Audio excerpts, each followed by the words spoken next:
Railway NTPC exam 2020-21 की और 133 set में पूछे गए स्पेशल मैथ्स के सवाल की सीरीज कर रहे थे। इसमें से पार्ट फर्स्ट आया था जिसमें अपन ने टोटल 100 सवाल कवर किए थे। सेकंड सेट में पूछे गए मैथ्स के सवाल देख लेते हैं। सभी 30 सवाल का एग्जैक्ट सॉल्यूशन देखिएगा। पहला सवाल, 2600 रुपए की धनराशि को दो भागों में इस प्रकार विभाजित करके उधार दिया गया है कि पहले भाग पर प्रतिवर्ष उनको 10% की दर से 5 वर्ष का साधारण ब्याज मिलने वाला सिंपल इंटरेस्ट, और जो सेकंड भाग है, दो भागों में बांटा गया ना 2600 रुपए, तो पहले भाग पर तो 10% की रेट से 5 वर्ष का उनको साधारण ब्याज मिलेगा। सेकंड भाग पर 9% की दर से 6 वर्ष के साधारण ब्याज मिलने वाला। और क्या बताया है कि दोनों ही केस में जो ब्याज मिल रहा है वो इक्वल है, चाहे आपके 9% की 6 वर्ष का हो या 10% की 5 वर्ष का है, इंटरेस्ट दोनों में समान है। तो 10% की दर पर, यानी जो पहले भाग में जो 10% की दर पर दी गई थी उधार राशि, वो थी कितनी, 2600 में से वो कितने रुपए उधार दिए गए थे, ये हल करना। तो आपको क्या करना है, सबसे पहले तो राशि आपके पास 2600 रुपए, तो आप मान लेते हैं एक्स राशि आपने दे दी 10% की दर से 5 वर्ष के लिए, ठीक है। सेकेंड आपके पास राशि कितनी रहेगी, 2600 रुपए है, एक्स दे दिया तो आपके पास रहेंगे 2600 माइनस एक्स रह जाएंगे। तो इन 2600 माइनस एक्स को ये दे रहा है 9% की दर से 6 वर्ष के लिए, तो ये 9% है, 6 वर्ष के लिए उधार दे रहा है, ठीक है। अब सिंपल इंटरेस्ट का आपको फॉर्मूला तो पता ही होगा, क्या कहता है, PRT बट्टा 100, यानी प्रिंसिपल कितना है, शुरुआत में x हो जाएगा, रेट आपको 10% है, t यहाँ पर 5 वर्ष है, बट्टा आप 100 कीजिएगा। सवाल में दे रखा है दोनों ही केस में जो ब्याज मिल रहा है ये SI का तो फॉर्मूला है, सिंपल इंटरेस्ट तो है ये, तो ब्याज है ये सेकेंड कंडीशन का ब्याज के इक्वल है। तो सेकेंड कंडीशन में राशि है 2600 माइनस एक्स है, ये कोष्टक में बंद कर देते हैं। उसके बाद आपके रेट है 9% है, ठीक है, और समय है 6 वर्ष का, बटा 100 करते हैं, बराबर में है 100 से 100 आपकी कैंसिल आउट हो जाएगा। अब इसको आप सॉल्व कर दीजिएगा। तो मैं क्या करता हूँ, सबसे पहले तो दोनों में भाग जा रहा है ना, 6 में 2 का जा रहा तो ये 5 हो जाएगा, ये हो जाएगा यहाँ पर 3 हो जाएगा। अब इसको मल्टीप्लाई करेंगे तो 5 और 5 25x हो गया। 25x के इक्वल में क्या आ रहा है, तो ये है दोस्तों 2600 गुणा 9 गुणा 3 आ रहा है। तो 2600 गुणा 9 गुणा 3, तो इसको मैं मल्टीप्लाई ना करके ऐसे लिखूंगा 2600 गुणा 9 गुणा 3 माइनस आ रहा है आपकी 9 गुणा 3 गुणा x है, यानी 9 गुणा 3 कितने हो जाते हैं, तो आप कहेंगे ये 27x हो गया, ठीक है। बट्टा में तो कुछ है नहीं, गायब हो गया है। अब देखिए मैं क्या करता हूँ, 27x को इस साइड लेके आता, तो ये 25x प्लस 27x बराबर कितना हो गया, तो बराबर हो गया 2600 गुणा 9 गुणा 3। अब देखिएगा 25 और 27 कितने होते हैं, आप कहेंगे 52 होते हैं। तो 52x बराबर ये है, तो x बराबर क्या हो गया, आप कहेंगे 52 का इसमें भाग दे दीजिएगा, जो x बराबर आ जाएगा। अब x बराबर ये आप इसको इजीली कैलकुलेट कर सकते हो, क्योंकि 2600 को मैं ऐसे लिख सकता हूँ 26 गुणा 100 गुणा 9 गुणा 3, इसलिए मैंने मल्टीप्लाई नहीं किया क्योंकि यहाँ पर कैंसिल आउट हो रहा है। 26 का भाग 52 में 2 बार, और 2 का भाग जाएगा आपके 100 में तो 50 बार। अब 50 गुणा आप 27 इजीली कर सकते हो, तो ये आपके आ जाएगा कितना, 1350 रुपए। तो x की वैल्यू यहाँ पर कितनी आ गई, 1350 रुपए। आपको पूछा क्या था कि पहली कंडीशन में आपने x माना है ना, वो ही पूछा था कि प्रथम कंडीशन में कितनी धनराशि दी गई थी 10% की दर से, वो 1350 रुपए दिए गए थे।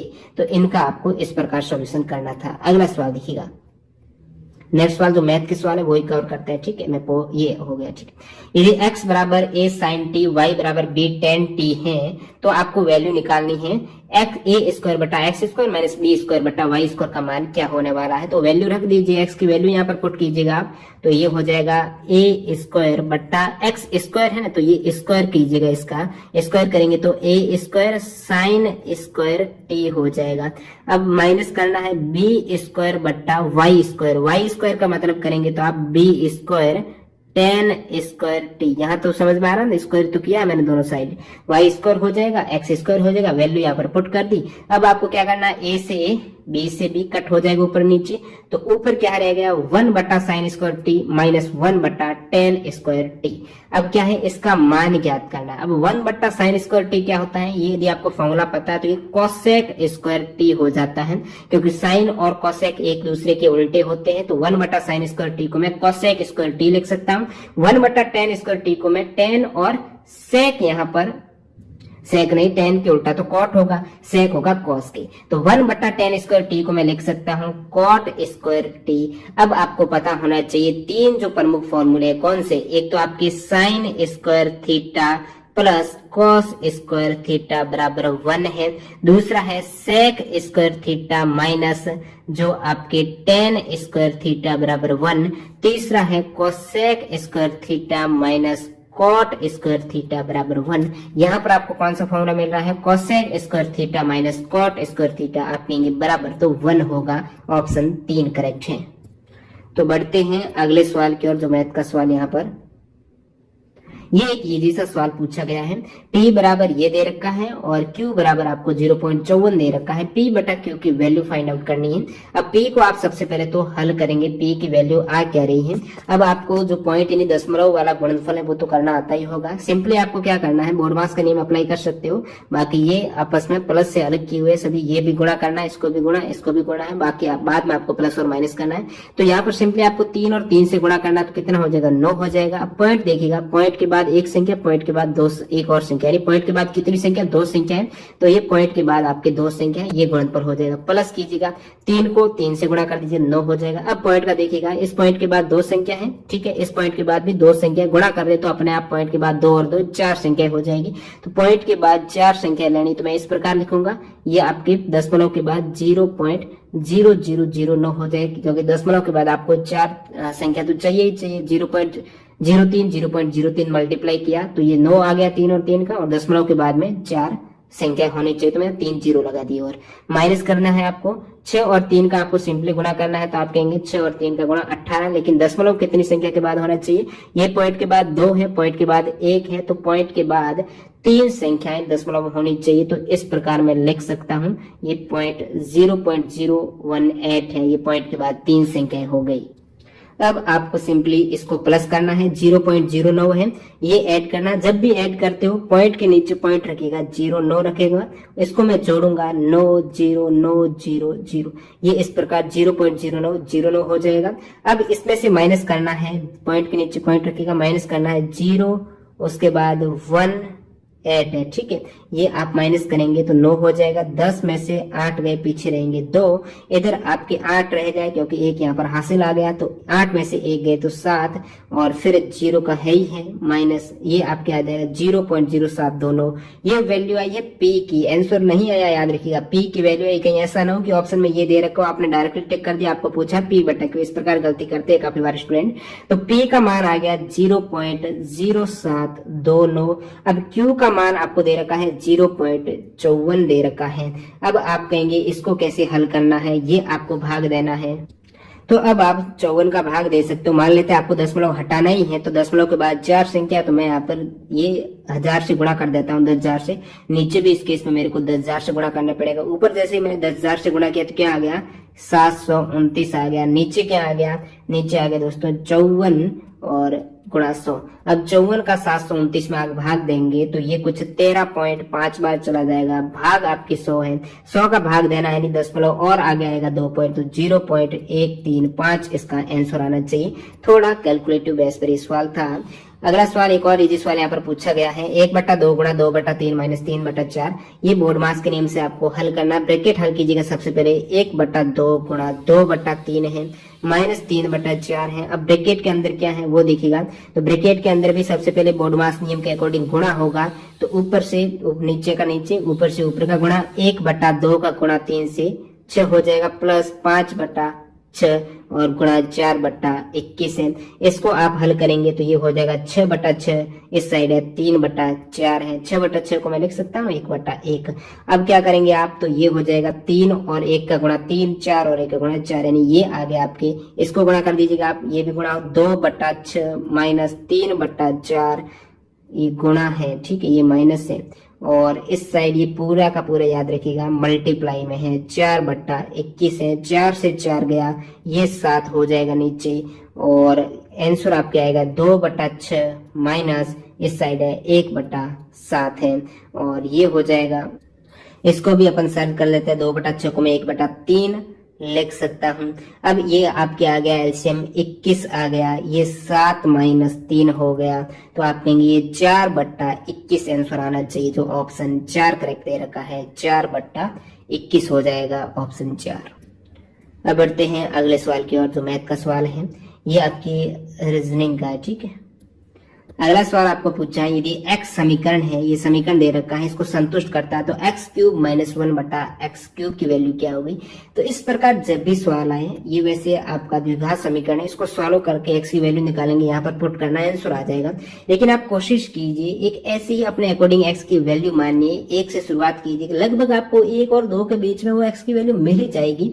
तो आप 1 रखते हो x की वैल्यू, डायरेक्ट आपने मान लिया कि x 1 होगा, ठीक है, 1 से शुरुआत की, तो 1 का स्क्वायर कितना होता है, 1 होता है, माइनस 2 गुणा 1 2 हो गया, प्लस 1, तो ये कितना हो गया, 1 और 1 2, 2 माइनस 2 0, 0 बराबर 0। ये संतुष्ट हो रहा समीकरण, इसका मतलब x की वैल्यू 1 सही है। जब x की वैल्यू 1 सही है तो आप यहाँ पर मान रखेंगे 1 क्यूब बटा माइनस 1 बटा 1 क्यूब, यानी 1 माइनस 1 बराबर 0। Direct answer. इस प्रकार आप अप्रोच लगा सकते हो। नहीं तो आपको यदि 1 नहीं आता, मान ले तो आपने 1 रखा, वैल्यू नहीं आई, फिर 2 से ट्राई किया, माइनस 1 रखा, माइनस 2, ये नहीं आ रहा है, उस केस में आपको क्या करना है, लगभग आ ही जाएगा आपको, इस प्रकार सवाल में पूछा जा रहा है डायरेक्टली। बाकी द्विघात समीकरण आप हल कर ही सकते हो, x square minus 2x plus 1 बराबर 0 है। इसको हल करने के लिए सबसे पहले x का गुणांक क्या है, 1 है। अब इसको गुणा कीजिएगा, ये जो संख्या है c मान सकते हो, इसको और इसको गुणा किया तो कितना आ गया, 1 और 1 का गुणा 1 है।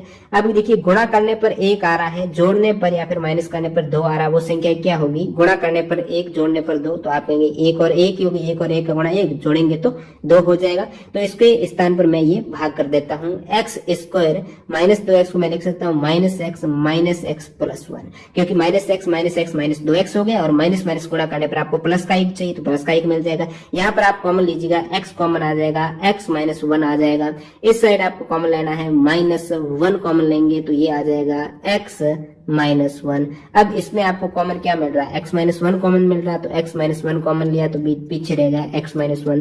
दोनों ही केस में x की वैल्यू आपको 1 मिल रही है, ठीक है, x की वैल्यू 1 आपको यहाँ पर रखनी है और आंसर वही 0 आने वाला है। तो इस टाइप हल कर सकते हो, बाकी आप ट्राई कीजिए शुरुआती 1 मान रखकर। अगला सवाल, एक चुनाव में केवल 2 उम्मीदवार थे, विजय उम्मीदवार को कुल मतों के 48% मत प्राप्त हुए हैं। तो मैं मान लेता हूं कुल मत थे 100 वोटर्स थे टोटल, कुल मत है विजय उम्मीदवार को कुल मतों के, यानी टोटल 100 मत आए हैं, दिए गए हैं, उसमें से 48% प्राप्त हुए हैं। तो आप कहेंगे 100 का 48% तो 48 होता है। 48 मत मिल चुके हैं, किसको, विजयी हुआ है, जो जीतता है उसको मिला है 48 मत। उसके विरोधी उम्मीदवार को 6800 मत मिले हैं। अब 6800 परसेंटेज कितना है, जो कुल मतों का 34%, कुल मत कितने 100 है, 100 का 34% यानी 34 मत मिले हैं, किनको, विरोधी उम्मीदवार को जो हारा है। तो आप कहेंगे भाई जीतने वाले को 48 मिले हैं, जीतने वाले को वैसे यदि इक्वल मत होते, सभी मत है वो वैलिड होते, उस केस में तो 50 से ज्यादा मिलती। लेकिन यहाँ पर हो क्या रहा है, विजय उम्मीदवार का विनिंग मार्जिन और अमान्य मत है, कुछ वोट हैं वो अमान्य हो गए हैं, उस केसेज में यहाँ पर 48 से कम मिले फिर भी ये जीत गए हैं। अब देखिए सवाल में मेंशन कर रखा है कि जो 6800 वोट है वो कितने के इक्वल है, तो वो दे रखा है 34% के इक्वल है। जो 6800 मत दिए गए हैं विरोधी उम्मीदवार को जो हारा है, वो उनको कुल मतों का 34% के बराबर है। 34% आप कह सकते हो, जो ये 34 का आंकड़ा है, 100 में से 34 है, ये 6800 के इक्वल है। इससे आपको पता लगेगा कि 1 की वैल्यू कितने के इक्वल है। तो 6800 भाग आप 34 करेंगे तो आपको मिलेगा 200, ठीक है। तो ये 200, 1 की वैल्यू जब 200 के इक्वल है, पूछा क्या है, विजयी उम्मीदवार का विनिंग मार्जिन और अमान्य मतों की संख्या। अमान्य मत कितने हैं, 48 तो ये हैं, टोटल 100 मत थे, 34 ये हैं, 48 और 34 है, हारा जीता मतलब ये तो मत वैलिड है। तो आप 48 प्लस 34 करेंगे तो ये 82 हो जाएगा। 82 मत टोटल ये हैं वैलिड, और 100 में से 82 वैलिड है, तो आपके इनवैलिड कितने, तो आप कहेंगे 18 इनवैलिड है। अब 18 इनवैलिड है, लेकिन 1 की वैल्यू 200 के है, तो 18 की वैल्यू कितनी हो जाएगी, 18 गुणा 200 करेंगे तो 3600 हो जाएगा। तो 3600 आपके टोटल अमान्य मत पड़े हैं, जो 18 पड़े हैं यहाँ पर आप परसेंटेज के अकॉर्डिंग, लेकिन जो 1% की वैल्यू आपको मिल रही है, क्योंकि 34% जब 6800 के इक्वल है तो 1 कितने के 200 के, 18 इनवैलिड है, तो 18 गुणा 200 करेंगे, 3600 इनवैलिड वोट है। सेकंड पूछा विजयी उम्मीदवार का विनिंग मार्जिन, विनिंग मार्जिन कितने से जीता है, 48%, 34%। तो 48 और 34 का आप अंतर निकालेंगे तो ये है 14 का आ जाएगा। अब 14% से जीता है यहाँ पर। एक की वैल्यू 200 के है तो 14 की वैल्यू कितनी है आप कहेंगे 2800 से, तो विनिंग मार्जिन 2800, अमान्य मत 3600 है। इस प्रकार आप इजीली निकाल सकते हो। ए किसी कार्य को क्या करता है 12 दिन में करता है, ठीक है। बी ए की तुलना में 20% कम कार्य कुशल है, बी को कार्य पूरा करने में कितने दिन का समय लगेगा। देखिए ये देखिएगा बी ए की तुलना में 20% कम। अब 20% का क्या मतलब होता है, यानी आप कहेंगे 20/100 या फिर कह सकता हूं मैं 1/5। अब 1/5 इस भिन्न को समझिएगा कि बी ए की तुलना में 20% कम कार्य कुशल है। अब मैं मानता हूं ये ए है, ठीक है। अब ए की कार्य कुशलता है, यानी ए कर सकता है 5 यूनिट काम एक दिन में। उस केस में बी कितना करेगा, तो बी क्या कह रहे हो ए से 20% कम कार्य कुशल है। तो 20%, 5 का 20% कितना आ रहा है 1 आ रहा है। तो ए है बी है वो ए की तुलना में 20% कम कार्य कुशल है। ए जैसे मान लिया कि 5 यूनिट है, 1/5 का मतलब है ये मूल कार्य ए जो कर रहा है, क्योंकि ए की तुलना में बी है वो ए की तुलना में 20% कम है। तो ए 5 कर रहा तो बी कितना 1 कम करेगा, यानी 4 करेगा। बी कितना यूनिट करेगा 4 यूनिट। यहाँ पर आप समझ पा रहे हो कि 20% का ही मतलब है 1/5 आप भिन्न मान सकते हो। भिन्न में मतलब निकालेगा कि बी ए की तुलना में 20% कम कार्य कुशल है। तो बी है वो ए की तुलना में है, तो ए यदि 5 है तो बी कितना हो गया 1 कम हो जाएगा। 20% कम, 5 का 20% 1 होता है तो 1 कम, यानी 4 यूनिट कर पाएगा। तो ए करता है 5 यूनिट, बी करता है 4 यूनिट। सवाल में क्या दे रखा है, पूछा क्या है बी को कार्य पूरा करने में कितने दिन का समय लगेगा। ये है इसकी कार्य क्षमता कह सकते हो, ठीक है।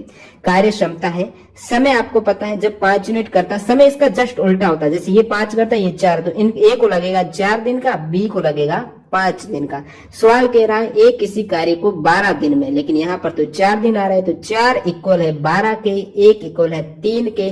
आपको पूछा है कि बी को कार्य पूरा करने में कितना समय लगेगा। जब 1 3 के इक्वल है, बी करता है 5 यूनिट, तो 3 का गुणा कीजिएगा, ये 15 दिन लगने वाला है, ठीक है। 5 नहीं 5 ये समय था, 5 जो भी को करता है 5 दिन में जो निकल के आ रहा था, जब आपने माना है कि कार्य क्षमता 5 यूनिट कर सकता है, ये 4 यूनिट कर सकता है। समय आपको पता है जस्ट उल्टा होता है, ये 4 यूनिट करेगा, ये 5 यूनिट करेगा।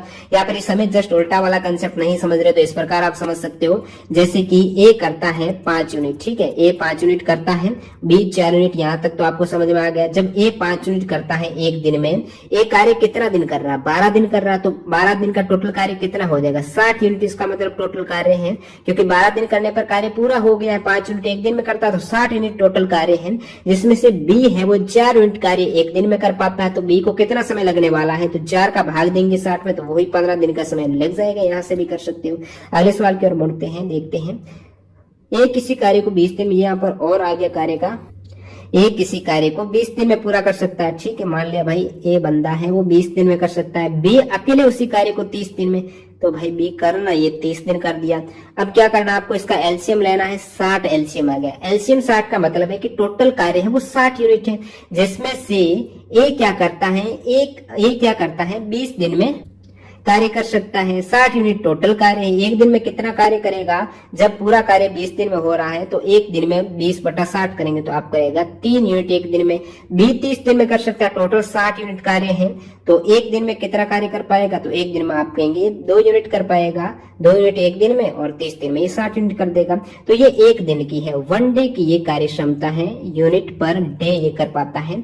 अब देखिएगा सवाल ये देखना है कि एक कार्य पूरा होने से पहले ही कार्य छोड़ देता है। ए बदमाश निकला, कार्य पूरा होने से पहले ही छोड़ दिया। अब शेष 5 दिन तक पहले ही कार्य छोड़ देता और शेष 5 दिन तक बी ने अकेले ही कार्य किया है। शेष 5 दिन कौन से, जब ए ने कार्य छोड़ दिया, लास्ट कार्य जो 5 दिन में पूरा हो रहा है, यहां तक मान लेते हैं कि ए और बी ने कार्य साथ में किया है। लास्ट दिन में जैसे कि ए ने कार्य छोड़ दिया साथ काम करना, तो जो बचे हुए 5 दिन कार्य किया और कंप्लीट हो गया कार्य। बचा हुआ कार्य किया किसने, जब ए ने छोड़ा तो बचा हुआ 5 दिन कार्य बी ने ही किया होगा ना। तो शेष 5 दिन तक बी ने अकेले ही कार्य किया है, तो बी ने अकेले 5 दिन कार्य किया, कितना होगा। जब आप बोल रहे हो कि बी एक दिन में 2 यूनिट कर सकता है, तो 5 दिन में आप कहेंगे 5 गुणा 2 यानी बी ने ऑफकोर्स 10 यूनिट कार्य किया होगा। जब बी ने 10 यूनिट कार्य किया होगा, टोटल कार्य 60 यूनिट था, लास्ट में 5 दिन में बी ने 10 यूनिट किया है, तो 50 यूनिट कार्य किया किसने है? 10 तो ये कि 50 तो आप कहेंगे ए और बी ने मिलकर किया है, ए ने तो बाद में छोड़ा है, तो 50 यूनिट जो ए और बी ने किया, तो उनको समय कितना लगा है? देखिए ए कर रहा है 3 यूनिट, बी कर रहा है 2 यूनिट, तो काम हो रहा है 5 यूनिट का। 5 यूनिट का एक दिन में काम हो रहा है, आपके पास काम है 50 यूनिट का। जब एक दिन में वो 5 यूनिट कर पाते हैं, 50 यूनिट करने के लिए आप 50 में 5 का भाग देंगे तो आप कहेंगे 10 दिन लगे होंगे इनको। 10 दिन उन्होंने साथ मिलकर किया है कार्य, और बाकी यहाँ पर ए ने कार्य छोड़ा, बी ने 5 दिन किया है, तो टोटल दिन लगे हैं इस पूरे कार्य 60 यूनिट को होने में 5 और 10 15 दिन का समय लगा है। आई होप ये आपको कॉन्सेप्ट समझ में आया है।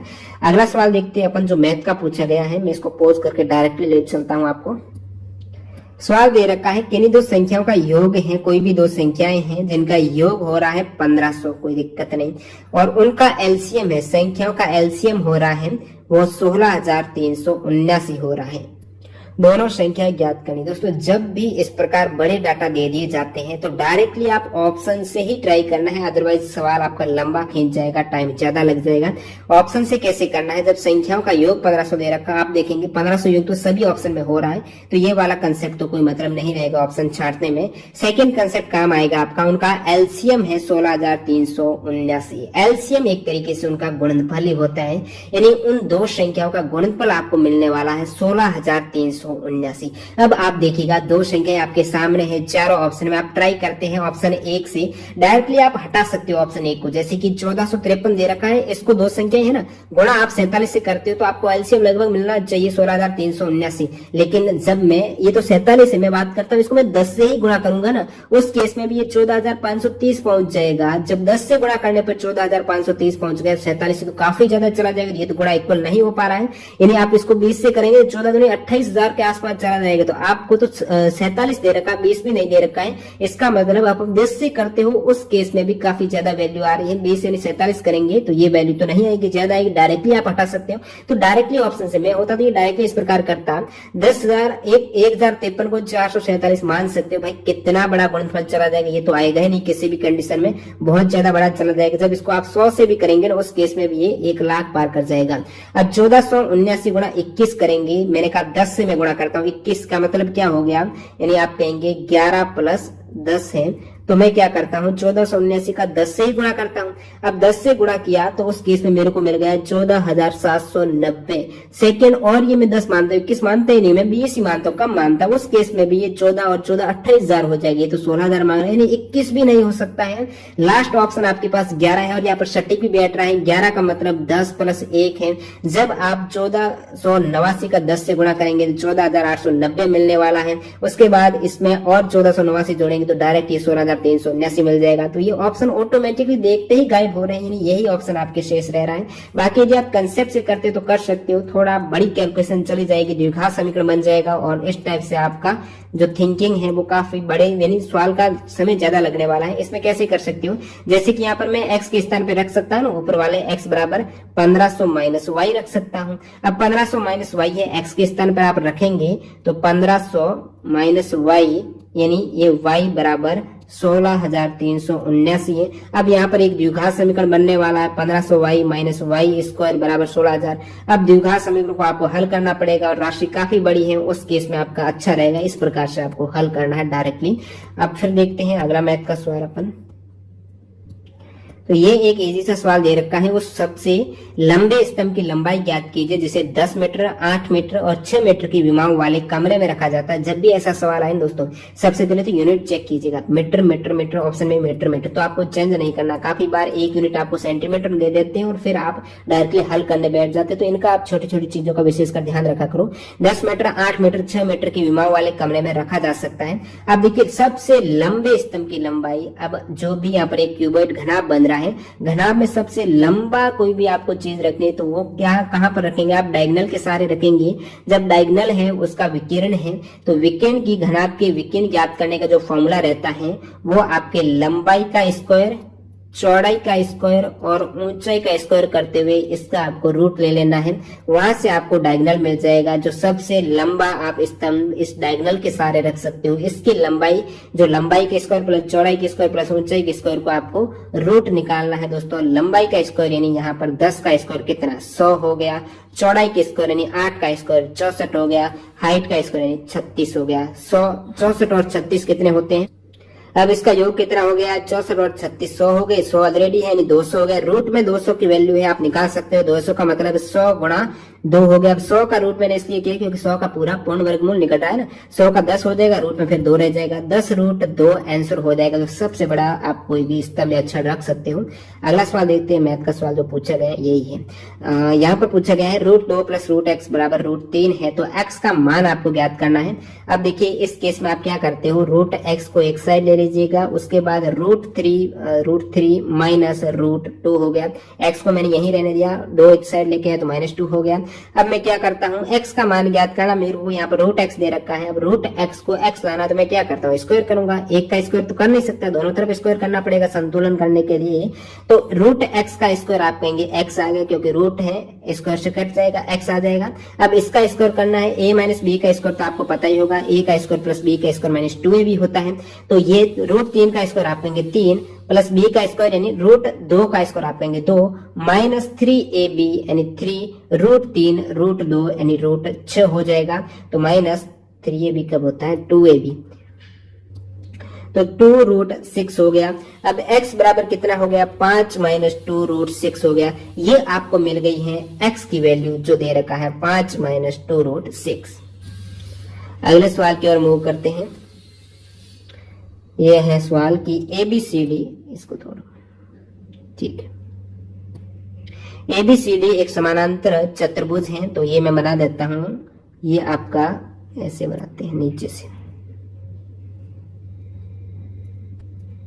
ABCD एक समानांतर चतुर्भुज है, भुजा BC को E तक, तो ये BC है, इसको आगे बढ़ाना है आपको E तक, ये हो जाएगा D पॉइंट।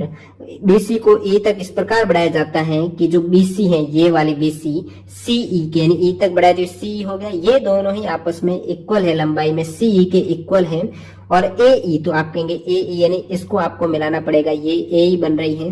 तो AE CD को P पर, तो CD ये है, इसको P पर ये कट कर रही है। त्रिभुज ABE का क्षेत्रफल इनमें से किसके बराबर है? ABE का क्षेत्रफल यानी ये पूरा आपको क्षेत्रफल पूछा है, ये A ये B ये E, तो इस त्रिभुज का आपको क्षेत्रफल निकालना है। तो ये किसके इक्वल है, ये ऑप्शन आपके सामने मौजूद है। आप कहेंगे ABE में एक तो ये आ रहा सेक्शन जो कि ABCD त्रिभुज है, इसका ही सेक्शन है। बाकी सेक्शन आपको ये दिख रहा है, ये ऊपर वाला त्रिभुज है, ये आपको बाकी दिख रहा है। अब मैं क्या करता हूं, क्या ये त्रिभुज और ये त्रिभुज आपस में इक्वल हो सकते हैं, ये और ये? तो उस केस में आपको त्रिभुज की सर्वांग समता का नियम पता होना चाहिए। आपको पता है कि जो एंगल है, मैंने कहा ये भुजा को आगे बढ़ाया है, ये समानांतर चतुर्भुज है, तो इनके आमने सामने की भुजाएं बराबर और समानांतर होती है, तो ये भी आपस में समानांतर होगी। साथ ही साथ आप क्या कह सकते हो, जब इसने कहा कि ये भुजा यानी BCE और BC बराबर हैं, उस केस में क्या होगा, मैंने कहा सामने की भुजा बराबर होती है, तो ये भुजा और ये भुजा भी बराबर होगी। कोण आप कह सकते हो एकांतर कोण, जब ये दोनों भुजाएं आपस में समानांतर हैं, उस केस में ये आपका एंगल और ये ऐसे जा रहा, तो ये एंगल, ये और ये एंगल आपस में एकांतर कोण भी हो गए कहीं ना कहीं।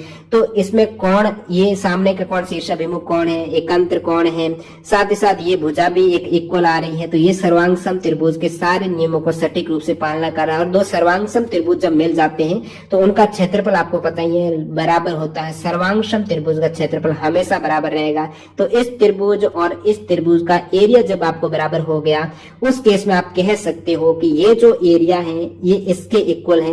ये एरिया अपने आप इस चतुर्भुज को कवर कर रहा है। तो टोटल इसका एरिया कितने के हो गया, जो पूरा चतुर्भुज ABCD है, समानांतर चतुर्भुज है, इसके क्षेत्रफल के एरिया के बराबर कह सकते हो, क्योंकि ये तो कॉमन ही है, बाकी ये इसके इक्वल हो गया। तो ऐड करेंगे तो पूरा समानांतर चतुर्भुज के एरिया के इक्वल यहाँ पर आपको क्षेत्रफल मिलने वाला है सर्वांग क्षमता के नियम से।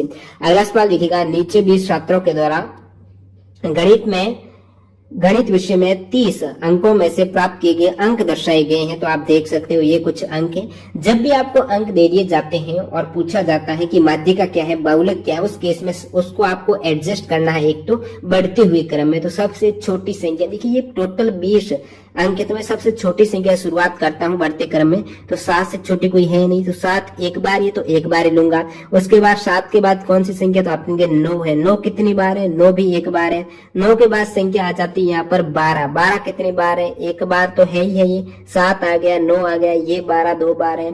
फिर उसके बाद ये 3 बार 12 है, तो 3 बार तो आपको 12 ले लेना है। उसके बाद 13 से शुरुआत करते हैं। ये एक बार 13, ये 2 बार 13, और बीच में कोई 13 है नहीं, तो 13 13। उसके बाद 14 कितनी बार, 1 2 3 4, 4 बार तो आपको 14 ही मिल रहे हैं। ये आपके 4 बार 14। उसके बाद 15 है एक बार, ये तो एक बार आपके 15 हो जाएगा। फिर आपके 16 की बात करें तो 16 ही भी एक बार है। उसके बाद 17, तो 17 भी यहाँ पर एक बार 17 आता हुआ। फिर 18 है, वो 3 बार है। 18 1 2 3। उसके बाद 19 एक बार है, और 20 2 बार है। ये 20 2 बार है। तो ये टोटल संख्या हो गई 20 संख्या, जिसको मैंने बढ़ते हुए क्रम में एडजस्ट किया है। अब आपको जो पूछा वो निकाल दीजिएगा। 2 गुणा माध्यिका। माध्यिका क्या होती है, बीच वाला संख्या कौन सी है। बीच वाली संख्या कब, जब आपने बढ़ते क्रम में एडजस्ट किया है, उसके बाद में आपको बीच वाली संख्या है वो माध्यिका मिलने वाली है। अब है कितनी संख्या है, 20 संख्या है। 20 संख्याओं के एकदम बीच में तो आपको मिलने वाली है नहीं। यदि संख्याएं विषम होती, टोटल नंबर ऑफ संख्याएं विषम होती, यहाँ पर 20 संख्या है, ये 21 होती, उस केस में आप क्या करेंगे, 21 प्लस 1/2 करेंगे तो 22/2, यानी 11वीं संख्या आपको बीच वाली संख्या मिल सकती थी। जब संख्याएं 20 है तो आप डायरेक्टली 20/2 करके 20/2 करेंगे, यानी एक संख्या 10 आ जाएगी। जब संख्याएं सम ऑलरेडी हैं, उस केस में एक तो 10वां टर्म हो जाएगा, सेकंड टर्म आपको मिलने वाला है 11वां टर्म, उसके जस्ट आगे वाला, ये 2 संख्याएं इसकी माध्यिका हो जाएगी। यानी जब आपको ये पहली संख्या, दूसरी, तीसरी, चौथी, 5वीं, 6ठी, 7वीं, 8वीं, 9वीं, 10वीं, 11वीं, 12वीं, तो आपको कौन सी संख्या बीच वाली लग रही है, ये 10वीं, और उसके बाद जस्ट एक आगे वाली, ये दोनों संख्या बीच में है। इसके आगे जितनी संख्या है, इन दोनों के पीछे भी उतनी संख्या है। ये बीच में 2 संख्या आ गई, 14 और 14, दोनों ही समान संख्या है, तो कोई दिक्कत नहीं। एक बार 14 लीजिए। यहाँ पर मान लेते एक 14 होता है, एक 16 होता है, तो उस केस में क्या करते हैं, आप दोनों को ऐड करके इसका निकाल देते, माध्य या फिर औसत निकाल सकते थे। अब औसत वाली जो संख्या मिलती वही आपकी माध्य का होती, लेकिन यहाँ पर औसत आप निकालेंगे तो 14 ही आने वाला, दोनों ही संख्या 14 है, तो माध्य का आपको मिल गई 14। अब बहुलक क्या होता है, जो सबसे ज्यादा बार संख्या रिपीट हुई है, तो आप कहेंगे रिपीट में तो 12 तो 3 बार हुआ है, 13 2 बार हुआ है, 14 4 बार, यानी सबसे अधिक बार रिपीट है वो 14 4 बार हुआ है। तो बहुलक है जो संख्या सबसे अधिक पुनरावृत्ति हो रही है वो 14 की हो रही, तो बहुलक हो गया 14, और बहुलक 14 और क्या आ गया, और आपके 14 आ गई थी माध्यिका। माध्यिका भी 14, बहुलक भी 14, तो 2 गुणा 14 माइनस 14 करेंगे तो एक 14 रह जाएगा, यानी ऑप्शन 2 करेक्ट है इस केस में। तो ये एक इजी से आप निकाल सकते थे। वह छोटी से छोटी पूर्ण वर्ग संख्या ज्ञात कीजिए जो 12, 15 और 18 से पूर्णतः विभाज्य है। तो देखिए 12 से भी भाग जा रहा उस संख्या में, 15 से भी जा रहा, 18 से भी जा रहा है। देखिए ऐसी कैसी संख्या हो सकती है, इसमें तीनों का ही भाग दे, तो उस केस में आपको क्या निकालना है, तीनों का एलसीएम ले लेना है। एलसीएम लेंगे तो वो छोटी से, एलसीएम का मतलब ही वो सबसे छोटी, लीस्ट कॉमन मल्टीपल है, तो इन तीनों का भाग देंगे। जैसे कि मैं 12, 15, 18 का एलसीएम आप आएगा तो 180 आ जाएगा। एलसीएम निकालना तो आता ही है, 12, 15, 18 है। इस प्रकार भाग विधि लगाइए। सबसे पहले आप 2 का भाग देंगे तो 6 आ जाएगा, 15 का 15 रह जाएगा, फिर 9 आ जाएगा। यहाँ पर 3 का भाग दीजिएगा, 3 दूनी 6 और 5 15 9। अब इसको आप मल्टीप्लाई करेंगे 6, और फिर आप 6 और 5 का करेंगे 30, 30 और 6 करेंगे तो 18 0 180। एलसीएम कितना आ गया, मैंने कहा 180 आ गया। अब 180 एलसीएम आ गया, मतलब जो 12 में 180 का भाग जा रहा है, 180 में 12 का भी जा रहा है, 15 का भी जा रहा है, 18 भी जा रहा है। 180 से कोई भी छोटी संख्या आपको नहीं मिलने वाली है जिसमें इन तीनों का ही भाग चला जाए, इसलिए सबसे छोटी संख्या है जिसमें 12, 15, 18 का जा रहा है, तो ये इसके एलसीएम से निकल के आती है। 180 के बाद बड़ी संख्या तो आपको मिल सकती है जिसमें 12, 15, 18 का जा सकता है। बड़ी संख्या कौन सी मिल सकती है, जो 180 का ही पहाड़ा होगा, होगा वही बड़ी संख्या है जिसमें इन तीनों का भाग जाता है। जैसे कि 180 गुणा 2 करूंगा तो उसमें इन तीनों का जाएगा, 180 गुणा 3 करूंगा 2 जाएगा, 4 में जाएगा, 5 में जाएगा। अब आपको जो सवाल में पूछा है कि वह छोटी से छोटी पूर्ण वर्ग संख्या, पूर्ण वर्ग समझते हो ना, जैसे कि 4 अपने आप में पूर्ण वर्ग है, फिर 64 अपने आप में पूर्ण वर्ग का मतलब है जैसे ही वर्गमूल निकालेंगे तो पूरी एक पूर्ण संख्या रहेगी, दशमलव में नहीं रहेगी। 4 का वर्गमूल 2 है, 64 का 8 है। इस प्रकार अब जब ऑप्शन पूर्ण वर्ग सबसे छोटी से छोटी पूर्ण वर्ग संख्या आप देखते हो, 400 भी पूर्ण वर्ग, 900 भी है, 625 सारे पूर्ण वर्ग के ऑप्शन दे रखे हैं। तो उस केस में आपको क्या करना है कि यहां से निकालना है कि 180 तो होगा नहीं, क्योंकि 180 तो सबसे छोटी संख्या तो है लेकिन वो अपने आप में पूर्ण वर्ग नहीं है। तो पूर्ण वर्ग के लिए मैं क्या करता हूं, उसके बाद कौन सी संख्या जिसमें इन तीनों का भाग चला जाए तो आप कहेंगे 180 का ही कोई गुण जाएगा। तो 180 गुणा 2 करता हूं तो आपको पता है 180 गुणा 2 360 मिलता है, 360 है वो पूर्ण वर्ग नहीं है। फिर मैं 180 गुणा 3 करता हूं, उस केस में आपको 540 मिलता है, आप कहेंगे 540 भी। इसलिए आपको क्या पता होना चाहिए, जितने भी लगभग आपको 40 तक तो पता ही होने चाहिए कि स्क्वायर क्या है, 40 तक जो भी संख्या, तो 540 भी पूर्ण वर्ग नहीं है। तो 180 का मैंने 4 से गुणा किया तो ये आ जाएगा आपके 720, 720 भी आपको पता पूर्ण वर्ग नहीं है। फिर 5 से किया तो आपके आ गया 900, 180 का 5 से किया तो 900 आ गया।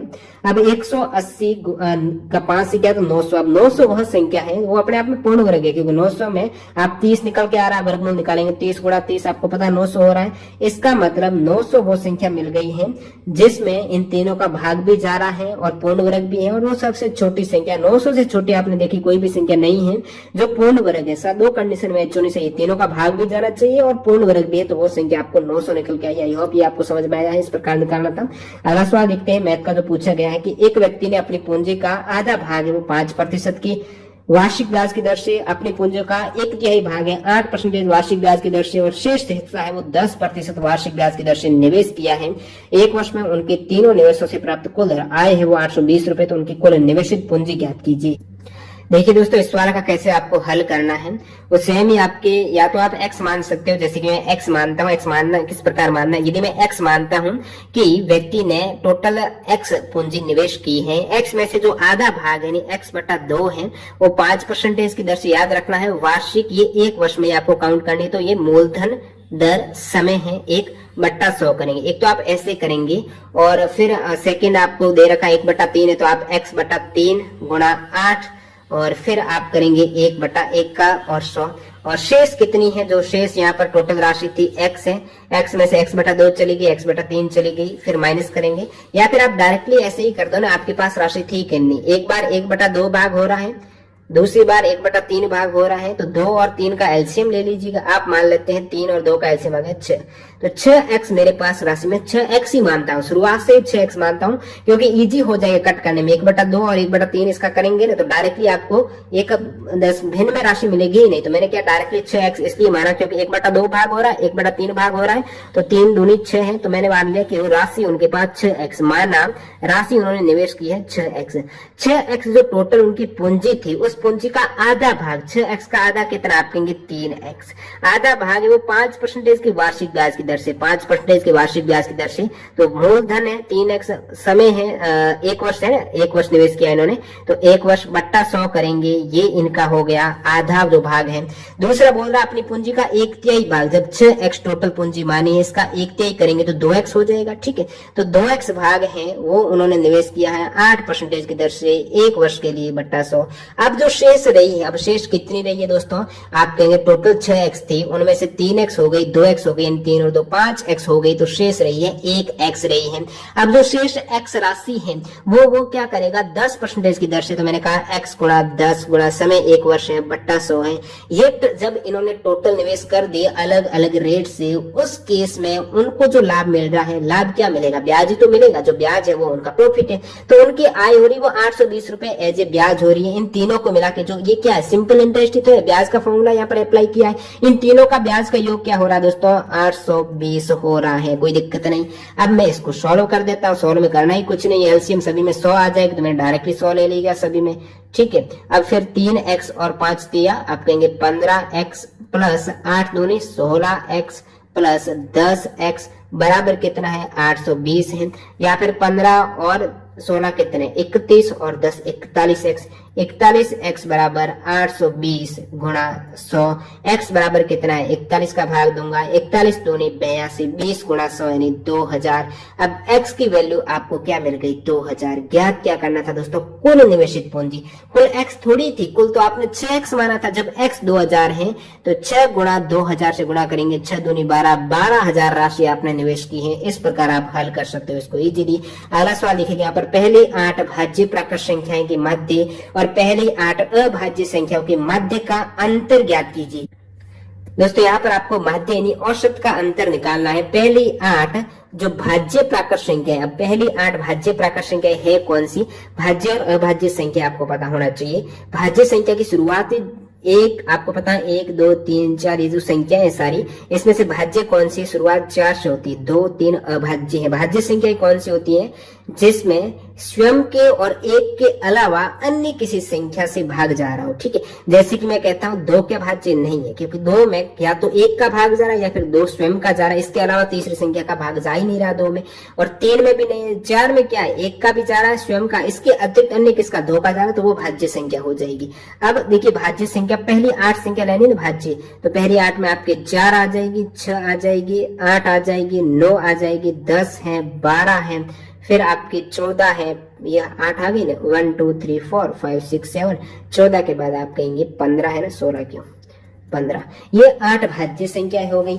इसी प्रकार 8 अभाज्य संख्या आप ले लीजिएगा। अभाज्य संख्या एक को काउंट ही नहीं करते ना, भाज्य ना अभाज्य, काउंट होगी अभाज्य संख्या 2 से। 2 के बाद आपके आ जाएगा अभाज्य में 3 आ गया, 3 के बाद 5 है, 5 के बाद 7 है, 7 के बाद 9 तो है नहीं, 11 है, 11 के बाद आपको मिल जाएगा यहाँ पर 13, 13 के बाद मिल जाएगी 17, 17 के बाद 19 मिल जाएगी। ये आपके 8 अभाज्य संख्याएं आ गई। अब आपको क्या पूछा है, अभाज्य संख्याओं के माध्य का अंतर। अब माध्य का मतलब इनका जो एवरेज निकल के आ रहा है उसका अंतर। जैसे 8 आप एक्चुअल में करेंगे, सवाल कैसे कर सकते हो, इन सभी को ऐड कीजिए। ठीक है, ऐड करने के बाद इसका माध्य निकाले यानी औसत निकालेंगे, तो आप भाग देंगे 8 का, फिर इन सभी को ऐड कीजिए, 8 का भाग दीजिए। अब जो इसका 8 का भाग देने पर उत्तर आया, इनके मध्य का अंतर निकालेंगे। आपको ऐसा नहीं करना है।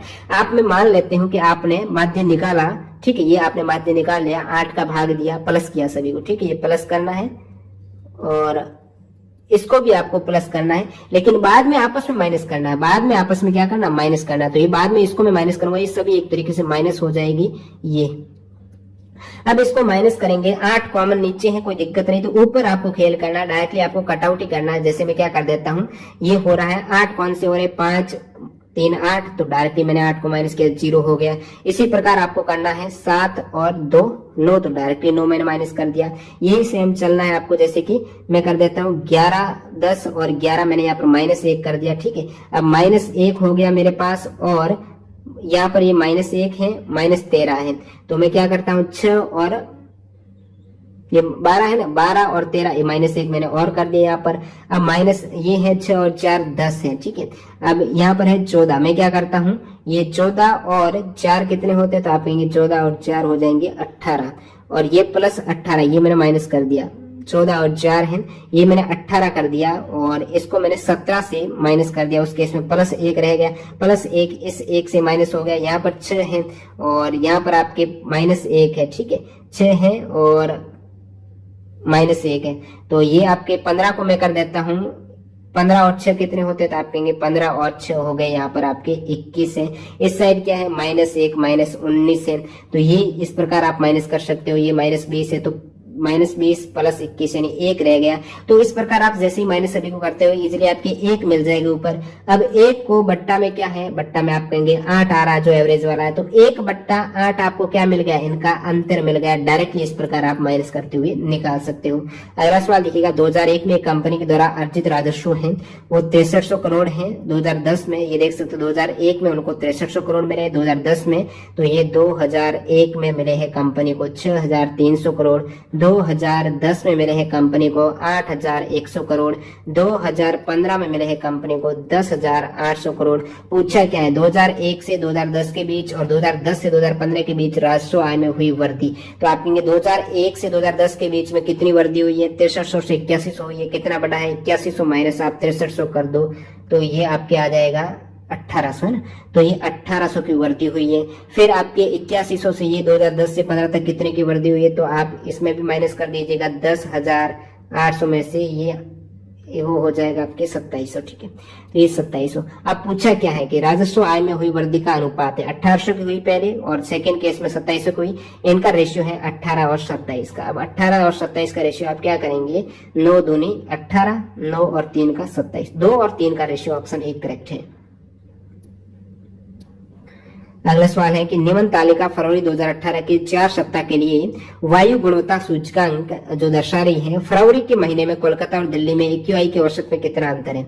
ये फरवरी मंथ का ही पूरा डाटा है, कोलकाता और दिल्ली के AQI के औसत में दे रखा है। ठीक है, तो इसके एवरेज में निकालना है। कोलकाता का फरवरी मंथ में ये AQI आ रहा है और दिल्ली का फरवरी मंथ में ये AQI आ रहा है, इनके औसत में कितना अंतर है। अब आप औसत एक तो इस प्रकार निकाल सकते हो, डायरेक्टली ऐड करो, इन सभी को ऐड करो और 4 का भाग दो। ठीक है, इसको भी ऐड करो, 4 का भाग दो और इन दोनों को माइनस कर दो, ये निकाल सकते हो। नहीं तो आप एक एक को माइनस कर दो, माइनस करेंगे उसके बाद आप 4 का भाग देंगे तो भी आपकी औसत आ जाएगी। यदि आप माइनस करते हो तो वो भी आप कर सकते। जैसे 306 में से मैंने 248 है ना, ये माइनस किया तो मेरे पास मिल गया 58 है, तो अंतरित निकाला तो डायरेक्टली मैंने इसको माइनस कर दिया 200, फिर है 288 माइनस 240 करूंगा, ये 42 आ जाएगा।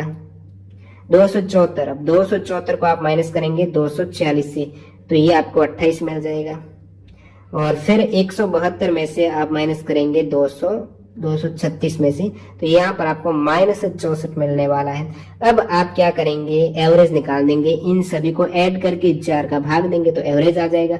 या फिर मैं इसको ऐड करूं तो ये -64 है ना, 28 64 माइनस 28 करेंगे तो कितना हो जाएगा, तो 64 माइनस 28 है, अभी भी -36 हो रहा है। ठीक है, अब 42 माइनस 36 है तो ये हो जाएगा -6, 42 में +6 हो जाएगा। अब 58 और 6 आप प्लस कर दीजिएगा, 58 और 6 कितने हो गए, आप कहेंगे 64 हो गए। 64 में आप 4 का भाग देंगे तो आपको जो आंसर मिल जाएगा वो दे रखा है 16, तो 64 में 4 का भाग देंगे 16 इसका एवरेज आ जाएगा। अगला सवाल देखते हैं। एक वस्तु को 12% लाभ पर बेचा गया है, यदि उसे 33 रुपए अधिक में बेचा जाता तो प्राप्त लाभ है 14% होता। वस्तु का क्रय मूल्य ज्ञात कीजिए। ठीक है, तो सवाल में दे रखा है कि एक वस्तु को 12% के लाभ पर बेचा गया है, यानी मान लेते हैं कि वस्तु थी 100 रुपए की। ठीक है, उसको 12% लाभ में कितने में बेचा होगा, 112 में बेचा होगा। सेकंड केस में क्या बोल रहा है, तो प्राप्त लाभ 14%। सेकंड केस में उनको 14% का लाभ होता, तो 14% कितना, 100 का, यानी वो सेकंड केस में 114 रुपए में बेचता तो उसको 14% लाभ यहाँ पर होता। कंडीशन क्या है यहाँ पर सेकंड में, यदि इसे ₹33 में अधिक बेचा होता तो उसे 14% का लाभ होता। अब देखिए 14% का लाभ कब होता, जब वो 114 में बेचता। सवाल बोल रहा है कि यदि वो 33 रुपए अधिक में बेचता, देखिए प्रथम कंडीशन में आपने 112 रुपए में बेचा है, सेकंड में 114 रुपए में बेचा, तो कितने रुपए अधिक बेचा, तो आप कहेंगे 2 रुपए अधिक बेचा होता, उस केस में उनको 14% का लाभ हो सकता था। लेकिन सवाल बोल रहा है कि ये जो 2 रुपए अधिक बेच रहे हो ना, ये 33 रुपए के इक्वल है, तो 2 जब 33 के इक्वल है, एक हो जाएगा 33/2 के इक्वल। आपको पूछा है कि वस्तु का क्रय मूल्य, वस्तु का मूल्य कितना था, 100 रुपए था। अब वस्तु का 100 रुपए, लेकिन एक की वैल्यू 33/2 के इक्वल है, तो 100 की कितनी हो जाएगी, 33/2 है। इसको आप मल्टीप्लाई करेंगे तो 50 कर सकते हो। 50 गुणा आप 33 करेंगे, ये 15 हासिल 1, ये 16 और ये 0, यानी 1650 रुपए है। ये इसकी कॉस्ट प्राइस आ गई, वस्तु का क्रय मूल्य है वो 1650 रुपए आ गए। तो इस प्रकार आप डायरेक्टली हल कर सकते हो, सिंपल सा, बिना किसी ज्यादा लॉजिक लगाए। अगला सवाल देखिएगा, एक स्कूल में लड़कों और लड़कियों की मिलाकर औसत आयु 16.8 वर्ष हो रही है, यानी बॉयज जितने भी हैं, जितने भी गर्ल्स हैं, है ना, जैसे बॉयज प्लस गर्ल्स हैं, इनकी मिलाकर औसत आयु आ रही है 16.8 आ रही है। ठीक है, अब मैं मान लेता हूँ बॉयज है x, गर्ल्स है y, संख्या है ना, बॉयज की संख्या x है, गर्ल्स की संख्या y है, तो उस केस में होगा क्या, x प्लस y, ये क्या है, बॉयज की संख्या x है। ठीक है, अब एवरेज कितना आ रहा है, 16.8 का आ रहा है, बॉयज की संख्या x है, तो टोटल आयु का योग कितना होगा, आप कहेंगे एवरेज 16.8 का आ रहा है, तो 16.8 तो x हो जाएगा गुणा प्लस 16.8 हो जाएगा y का गुणा।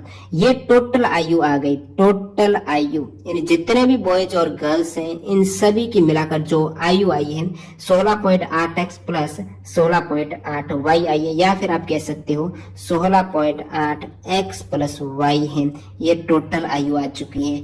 लड़कों की औसत आयु 15.4 वर्ष है। अब लड़कों की औसत आयु बोल रहे हैं कि 15.4 वर्ष है। लड़कों की औसत आयु, लड़के थे कितने आपने माने x लड़के थे, प्रत्येक लड़के की आयु आ रही है 15.4, यानी x लड़कों की आयु कितनी आ जाएगी, आप कहेंगे x लड़के हैं तो प्रत्येक की 15.4 है तो लड़कों की 15.4 गुणा x आ गई। इसी प्रकार लड़कियों की एवरेज आयु आ जाएगी। लड़कियों की संख्या आपने y मानी है, प्रत्येक लड़की की आयु यहाँ पर एवरेज 18.8 आ रही तो 18.2 आ जाएगी लड़कियों की।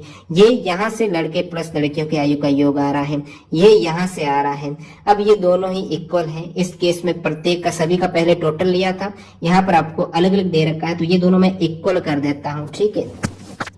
तो मैं इक्वल किया, कितना हो जाएगा 16.8x प्लस 16.8y बराबर यहाँ से आ रहा है 15.4x प्लस 18.2y। आपको क्या निकालना है, लड़के और लड़कियों के x और y का रेशियो ही तो निकालना है। अब मैं क्या करता हूँ, जो समान वेरिएबल हैं जैसे 16.8x माइनस 15.4x कर देता हूँ तो ये हो जाएगा 16.8 माइनस 15.4 करेंगे तो आपका हो जाएगा 1.4x हो जाएगा।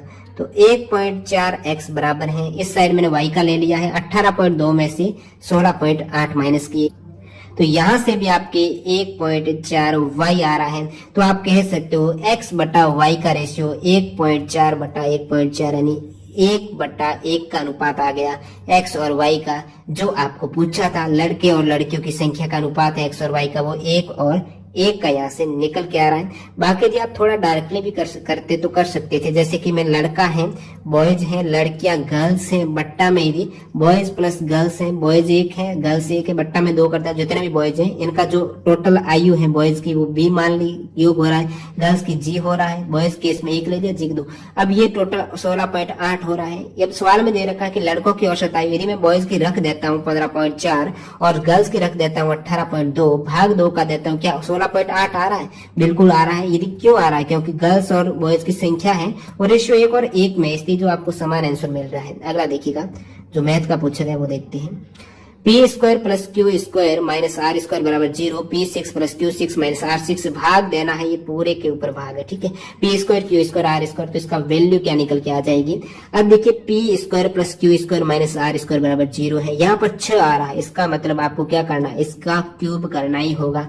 क्यूब इजी कैसे करना, माइनस आर स्क्वायर में इस साइड ले लेता हूँ तो p square plus Q square easy करना आपके हाथ में, माइनस आर स्क्वायर है बराबर 0 तो बराबर में आर स्क्वायर कर लेता हूँ। अब आप क्यूब इजीली कर सकते हो, है ना। अब इजीली क्यूब करेंगे, जैसे a प्लस बी का आप क्यूब करते हो ना, a प्लस बी का क्यूब क्या होता है, a cube plus B cube plus 3ab a plus B होता है। तो इसका मैं क्यूब करूंगा यानी पी स्क्वायर a क्यूब यानी ये a cube plus b cube यानी क्यू स्क्वायर का क्यूब प्लस 3ab, 3a कितना है p square plus Q square 3ab और गुणा में करना है 3ab और 3ab करना था ना, प्लस क्यों कर रहा है 3ab यानी पी स्क्वायर क्यू स्क्वायर और a प्लस बी यानी P square plus Q square हो जाएगा। अब इसको आप हल कीजिए, बराबर में भी है ना, बराबर में क्या है r का स्क्वायर और 3 क्या तो r की घात 6। अब इसको हल करूंगा तो p की घात 6 प्लस q की घात 6 plus 3p square Q square. अब देखिए दोस्तों P square plus Q square को मैं क्या लिख सकता हूँ, तो p square plus Q square बराबर में क्या आ रहा था, आर स्क्वायर आ रहा था, तो इसके स्थान पर मैंने क्या लिख दिया, आर स्क्वायर लिख दिया। अब ये क्या है, बराबर में है आर की घात 6, या फिर ऐसे लिख सकता हूँ पी की घात 6 प्लस क्यू की घात 6, आर की घात 6 को इस साइड है तो माइनस आर की घात 6, इस साइड क्यों लाया, सवाल में दे रखा माइनस आर की घात 6, बराबर में ये इस साइड ले लेता हूँ, माइनस हो जाएगा इस side, minus 3p square Q square are square. आपको चाहिए क्या, आपको इसका भाग करना है, P square Q square are square, ये तो आ गया आपके पास। इसमें यदि आप भाग देंगे p square Q square are square तो यहाँ पर भी आप भाग देंगे p square Q square are square, तो p square Q square are square गायब है, पीछे कितना रहा, -3 रहा, तो ये पूरी वैल्यू आपको मिल गई -3, जो आंसर दे रखा है -3 का। अगला देखते हैं मैथ का सवाल जो पूछा गया है। 3 व्यक्तियों ने एक व्यवसाय में, रेशियो देख लीजिएगा 1/2, रेशियो 1/3, रेशियो 1/4 के अनुपात में धन निवेश किया है। वर्ष के अंत में कुल लाभ हो रहा है 15,600 रुपए का। लाभ का सबसे बड़ा हिस्सा क्या होगा? सबसे पहले तो रेशियो को आप इजी कर दो, 2, 3, 4 का, और एवरेज नहीं है, एलसीएम कितना आ रहा है तो आप कहेंगे 12 आ रहा है, तो सभी को 12 में गुणा करूंगा तो कोई दिक्कत नहीं, रेशियो में है 12 से गुणा कर सकते हो सभी को। अब 12 से मैं गुणा किया तो ये रेशियो का आ गया, आप कहेंगे 6, ये आ गया रेशियो में आपके 4, और ये आ गया 3। अब एक्चुअल रेशियो ये आपका इजी रेशियो हो गया। अब क्या बोल रहा है? टोटल धन 15,600 है, 15,600 रेशियो में टोटल हो रहा है 6 और 4 10 और 3 13। अब ये 13 इक्वल बता रहा है 15,600 के। अब 13 का मैं भाग देता हूं, एक बार गया तो 2, ये 1200 रह जाएगा। 13 एक बार जाएगा तो 2 और 2, ये 26 है तो 1200 रुपए। अब 1200 जब एक की वैल्यू 1200 के इक्वल आई है, आपको पूछा है सबसे बड़ा हिस्सा, लाभ का सबसे बड़ा हिस्सा तो 6 वाले को मिलने वाला है। 6 गुणा 1200 करेंगे तो 12 छक्के 72, तो 7200 रुपए यहाँ पर सबसे बड़ा हिस्सा मिल जाएगा। सबसे छोटा है तो आपको 1200 गुणा 3 करना है, तो वो मिल जाएगा सबसे छोटा हिस्सा। बढ़ते हैं अगले सवाल की ओर मूव करते हैं। देखिएगा नेक्स्ट मैथ का सवाल है, एक भिन्न का अंश हर से 2 कम है। यदि अंश को 2 से गुणा किया जाता है और हर को 3 से गुणा किया जाता है तो प्राप्त भिन्न 2/9 के बराबर होती है। भिन्न ज्ञात कीजिए। डायरेक्टली ऑप्शन से दोस्तों करेंगे तो बहुत ज्यादा जल्दी हो जाएगा। अब ऑप्शन से करते मान लेते हैं कि भिन्न ये 3/5 में माना हो, मेरे को पता नहीं ये आंसर अभी। तो एक भिन्न का अंश हर से 2 कम है। आप देखेंगे ऊपर अंश है, नीचे हर है, अंश हर से 2 कम है, बिल्कुल कम है, कोई दिक्कत नहीं। यदि अंश को 2 से गुणा करता हूं तो अंश को मैंने कहा 2 से गुणा किया तो ये तो 6 होना चाहिए, और हर को 3 से करता हूं, अंश को 2 से किया लेकिन ये तो 6 होता है। ऑप्शन बोल रहा है कि प्राप्त भिन्न 2/9 आएगी, तो ये तो 6/9 हो रही, तो यहाँ से, या फिर हर को क्या पता कट भी जाए, हर को 3 से गुणा करूंगा तो ये 15 है। यहाँ पर आप काट भी देंगे तो 3 का भाग देंगे तो 3 दूनी 6 और 5, 2/5 मिल रही है, लेकिन 2/9 मिल रही है। इसी प्रकार सेकंड ऑप्शन से ट्राई करेंगे। यदि ऑप्शन से न करते हो डायरेक्टली आपको हिट करना है, यदि क्या इसका एग्जैक्ट सॉल्यूशन हो सकता है। भिन्न का अंश हर से 2 कम है, मैं मान लेता हूं डायरेक्टली भिन्न x/y मान ली, मेरे को नहीं पता x/y मान ली। अब भिन्न का जो अंश है, अंश ऊपर होता है, हर इसका नीचे हो जाएगा। अब अंश हर से 2 कम है, जो अंश है ना x, वो हर से 2 कम है, यानी x बराबर है y-2, तो x के स्थान पर y-2, y के स्थान पर y। अब देखिए अंश है, अंश हर से 2 कम है, तो ये आपका ऊपर अंश हर से 2 कम कर दिया मैंने। यदि अंश को 2 से गुणा, इसको मैंने 2 से गुणा किया, और हर को 3 से गुणा, इसको 3 से किया। अब ये प्राप्त भिन्न क्या हो रही है? 2y-2 बट्टा ये कर देंगे 2y-4/3y हो गई। सवाल बोल रहा है कि प्राप्त भिन्न 2/9 हो रही है। अब इसको आप हल करेंगे, ये हो जाएगा 9 दूनी 18y, ये क्रॉस मल्टीप्लाई, 9 दूनी 18y, 9 गुणा 6 करेंगे ना तो ये आपके हो जाएगा 36 बराबर 6y। अब इसको कर सकते हो 18y - 6y बराबर 36 है, तो 18 में से 6 गए तो 12y बराबर 36 है, तो y बराबर कितना हो गया? 3 हो गया। y की वैल्यू 3 हो गई, x की वैल्यू 2 कम है तो x की वैल्यू 1 हो गई, 1/3 इसका आंसर हो जाएगा, क्योंकि x 2 कम क्यों? सवाल दे रखा है कि x/y जो ऊपर अंश है ना वो हर से 2 कम है। अगला सवाल देखिएगा, ये तो आपके रीजनिंग का है, डायरेक्टली मैथ का सवाल देखिए। ए और बी की कार्य क्षमताओं का रेशियो है वो 3 और 4 दे रखा है। सेम ऊपर मैंने बताया है कार्य क्षमता और जो समय होता है वो उल्टा होता है दोस्तों। कार्य क्षमता 3 और 4 के रेशियो में तो आप कहेंगे जो समय लगने वाला है वो 4 और 3 लगने वाला है। ये ए का है, ये बी का है। समय देखिए, क्योंकि कार्य क्षमता है वो 3 यूनिट करता है तो समय ज्यादा लगेगा, 4 घंटा लग सकता है। ये 4 यूनिट करता है, समय जस्ट इसका उल्टा लगने वाला है। अब ए किसी कार्य को 12 दिन में, सवाल बोल रहा है कि ए कार्य कर रहा है 12 दिन में, एक्चुअल में यहाँ पर ए कितना कार्य कर रहा है? 4 दिन में। ठीक है, ए अपने जब कार्य समय निकाला कार्य क्षमता का उल्टा तो एक आया 4 दिन में। सवाल बोल रहा है 4 12 के इक्वल है, 1 3 के इक्वल है। आपको पूछा बी उसी कार्य को, बी भाई 3 समय ले रहा, जो भी 3 यूनिट समय है, लेकिन एक्चुअल में 1 3 के इक्वल है तो 3 गुणा 3 9 दिन का समय लेने वाला। बी ऊपर भी बता दिया है, ये एक इजी सवाल था। अब ये प्लस माइनस आप वैल्यू रख के इजी सवाल कर सकते हो, बोर्ड मास के नियम से, इसमें क्या ही समझाया आपको। और फिर है कि वह छोटी से छोटी संख्या ज्ञात कीजिए जिसे 4 अंकों की सबसे छोटी संख्या में से घटाने पर प्राप्त संख्या पूर्ण वर्ग हो। अब देखिए 4 अंकों की सबसे छोटी संख्या, आपके दिमाग में आ रहा होगा भाई 1000 की बात हो रही कहीं ना कहीं। 4 अंकों की सबसे छोटी संख्या में से कितना घटाऊं कि मेरे को जो संख्या मिले वो पूर्ण वर्ग का मतलब क्या हो गया? जैसे 900 अपने आप में पूर्ण वर्ग है, तो पूर्ण वर्ग यानी उसका पूरा वर्गमूल निकलता हो।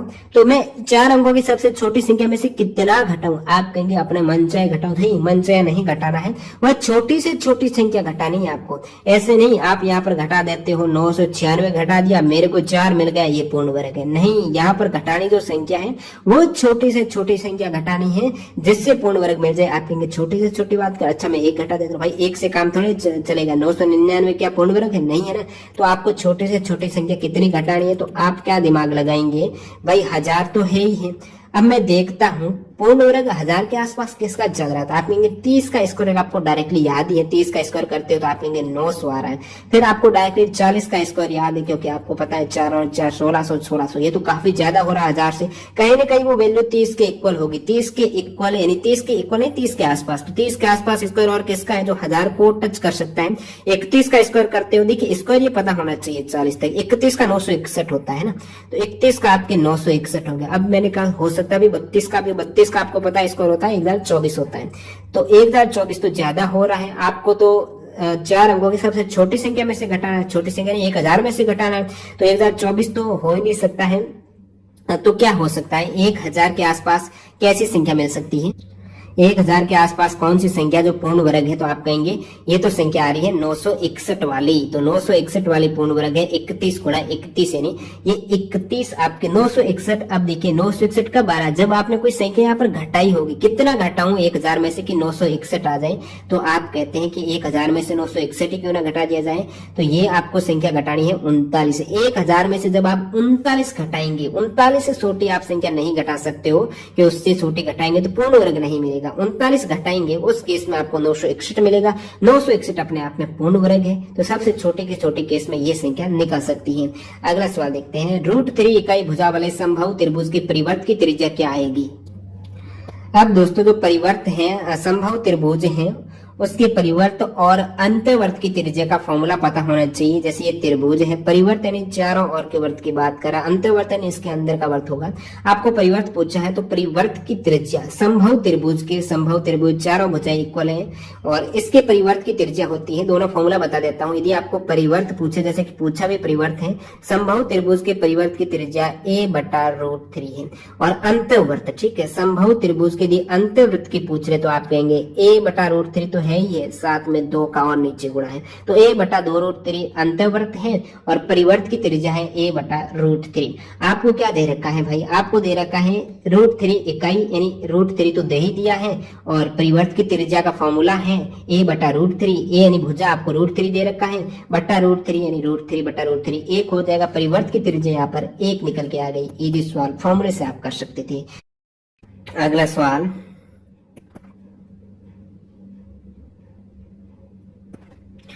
19 माइनस एक्स रूट तो इसमें आपको एक्स की वैल्यू ज्ञात करनी है ना। सबसे पहले रूट को हटाना है, एक्स को निकालने के लिए इस पूरे रूट को हटाना। तो मैं स्क्वायर करता हूँ दोनों साइड में, तो दोनों साइड में ये भी स्क्वायर हो जाएगा, ये भी स्क्वायर हो जाएगा। अब स्क्वायर करते हो तो ऊपर में क्या रूट हट जाएगा स्क्वायर के बदले, तो ऊपर रह जाएगा आपको 19 माइनस एक्स रूट 12 बराबर में इस साइड भी स्क्वायर करना है, a माइनस बी का स्क्वायर करना है, तो a का स्क्वायर प्लस b का स्क्वायर, क्योंकि √4 का स्क्वायर 4 हो जाएगा, फिर -2ab माइनस 2ab यानी √12। ठीक है, अब मैं √12 एक बार रहना देता हूँ इसको। और फिर आपको क्या करना है, इस साइड आपको x की वैल्यू निकालनी है, तो मैं क्या करता हूँ, ये आपके x √12 दूसरी साइड ले लेता हूँ, प्लस में हो जाएगा, और इसको इस साइड लूंगा तो 4 और 3 कितने होते हैं, 7 होते हैं, तो ये हो जाएगा 19 माइनस 7, ये इस साइड आएगा तो प्लस में, प्लस 2√12। ठीक है, कोई दिक्कत नहीं। अब आप क्या करते हो कि x √12 19 में से 7 के पिछड़े 12 और प्लस 2√12, वैल्यू किसकी ज्ञात करनी है, x की। x बराबर हो जाएगा 12 प्लस 2√12 बट्टा √12। अब ये √12 नीचे तो आ नहीं रहा, मैं हरों का परिमीकरण करता हूँ, ऊपर नीचे √12 से गुणा कर देता हूँ। ठीक है दोस्तों, तो ये मैंने √12 से जैसे ही गुणा किया, नीचे √12 और √12 कैंसिल होके 12 हो गया, और ऊपर क्या हो जाएगा, ऊपर हो जाएगा 12√12 प्लस 2 गुणा 12 हो गया, क्योंकि √12 अपने आप में यहाँ भी 12, नीचे कितना 12। अब इसको आप भाग देंगे तो 12 से 12 चला गया, √12 यहाँ पर भी देना, ये भी चला गया, दोनों ही केस में 12 कॉमन है इसलिए चला गया। अब √12 हो गया, ये आपके √12 प्लस 2, तो 2 प्लस √12 आंसर आना चाहिए। कितना रहा 2 प्लस 2। अब √12 होता क्या है, √12 आप कहेंगे √12 यानी 4 गुणा 3, ठीक है। 2 प्लस, अब √4 का मान कितना 2 होता है, फिर √3, 2 प्लस 2 √3 आ रहा, तो सही हो जाएगा। अगला सवाल देखिएगा, अगला जो मैथ का सवाल है वो देखते हैं डायरेक्ट। एबीसी एक समबाहु त्रिभुज है, ठीक है। एबीसी एक समबाहु त्रिभुज होगा कोई, ये एबीसी,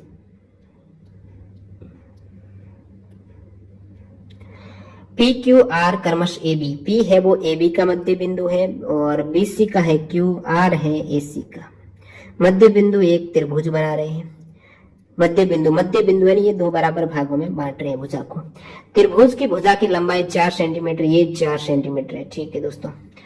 त्रिभुज पी क्यू आर का क्षेत्रफल, अब ये पी क्यू आर का जो त्रिभुज बनता है, जब भी इस प्रकार की कंडीशन मैच होती है जिसमें कोई भी एक समबाहु त्रिभुज हो जिसकी बीच वाली मध्य बिंदु को मिलाने से एक त्रिभुज बनता है, तो वो त्रिभुज बाकी जितने भी त्रिभुज हैं ये चारों ही त्रिभुज आपस में क्या 4 त्रिभुज बन रहे हैं, ये चारों ही इक्वल त्रिभुज बनते हैं यहाँ पर। अब इस पूरा त्रिभुज समबाहु त्रिभुज का क्षेत्रफल कितना होता है, √3/4 गुणा भुजा स्क्वायर। भुजा कितनी दे रखी, 4 दे रखी, 4 का स्क्वायर हो जाएगा, 4 से 4 गया, 4 √3 है वो टोटल त्रिभुज का क्षेत्रफल इस पूरे का। इस पूरे में भाग कितने हो रहे हैं, इक्वल भाग आप कहेंगे 4 इक्वल भाग हो रहे हैं, तो एक इक्वल भाग का आपको निकालना है, तो एक के लिए आप क्या करेंगे, भाग 4 करेंगे, √3 है ये प्रत्येक त्रिभुज अलग अलग का क्षेत्रफल